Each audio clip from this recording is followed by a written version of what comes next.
দীর্ঘ প্রতীক্ষার অবসান অবশেষে চূড়ান্ত হয়ে গেল ফিফা বিশ্বকাপের ৪৮টি দল। লাতিন পরাশক্তি বলিভিয়াকে রুখে দিয়ে ৪০ বছর পর ফুটবলের মহাযজ্ঞে ফিরছে পশ্চিম এশিয়ার দেশ ইরাক। আন্তঃমহাদেশীয় প্লে অফের রুদ্ধশ্বাস লড়াইয়ে জিতে বিশ্বমঞ্চে জায়গা করে নিল তারা।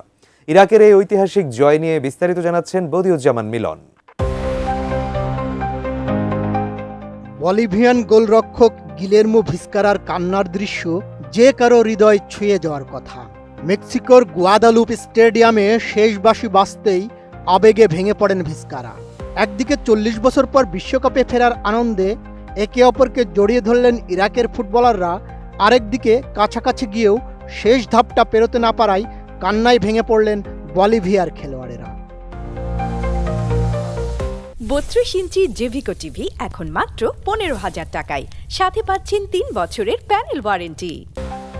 বিশ্বকাপে আন্তঃমহাদেশীয় প্লে অফ ফাইনালে বলিভিয়াকে ২-১ গোলে হারিয়ে চূড়ান্ত পর্বের টিকিট কেটেছে এশিয়ান দেশটি। এর ফলে ১৯৮৬ সালের পর দ্বিতীয়বারের মতো বিশ্বকাপ খেলার সুযোগ পাচ্ছে ইরাক। সর্বশেষ দল হিসেবে এবারের ফুটবল বিশ্বকাপে জায়গা নিশ্চিত করেছে ইরাক। ৪০ বছর পর পশ্চিম এশিয়ার দেশটি ফুটবলের সর্বোচ্চ এই প্রতিযোগিতায় অংশ নিতে যাচ্ছে।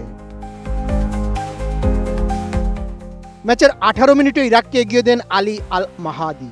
বলিভিয়ার ম্যাচে ফিরতে সময় লাগে ৩৮ মিনিট পর্যন্ত। ময়সেস পানিয়াগুয়া দলকে সমতায় ফেরান, কিন্তু ৫৩ মিনিটে ইরাককে আবারও এগিয়ে দেন আইমেন হোসেন। একমাত্র অস্ট্রেলিয়ান কোচ হিসেবে নিজ দেশের পর আরেকটি আলাদা দেশকে বিশ্বকাপে তোলার কীর্তি গড়লেন গ্রাহাম আর্নল্ড। ১১ জুন থেকে ১৯ জুলাই যুক্তরাষ্ট্র, মেক্সিকো ও কানাডায় হবে এবারের বিশ্বকাপ। ইরাক টুর্নামেন্টের মূল পর্বে সুযোগ পাওয়ার সঙ্গে সঙ্গেই তাদের গ্রুপিং ও খেলার সূচিও নিশ্চিত হয়ে গেছে। আই গ্রুপে সাবেক বিশ্ব চ্যাম্পিয়ন ফ্রান্স ছাড়াও ইরাকের প্রতিদ্বন্দ্বী নরওয়ে ও সেনেগাল। ১৬ জুন ফক্সবোরোতে ইরাক প্রথম ম্যাচ খেলবে নরওয়ের বিপক্ষে। এরপর ২২ জুন ফিলাডেলফিয়ায় ফ্রান্স এবং ২৬ জুন টরন্টোতে সেনেগালের বিপক্ষে লড়বে।